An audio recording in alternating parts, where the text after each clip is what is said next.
dia buat sesuatu lah dekat saya, macam hantar something. Benda ni jadi 2 tahun lepas.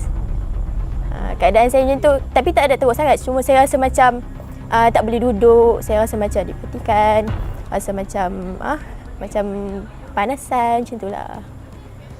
Uish, benda tu paling takut sebenarnya. Bahaya. Benda tu kita minta jauh lah daripada benda tu sebab benda-benda macam ni dia boleh bawa sampai mati tau.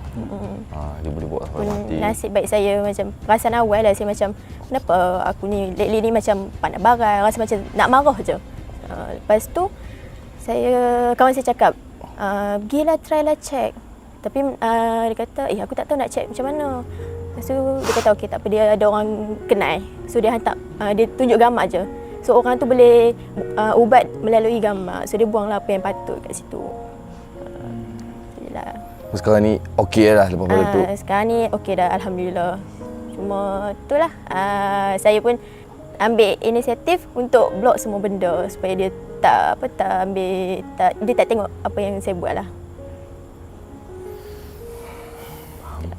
Okay, so itu macam aku cakap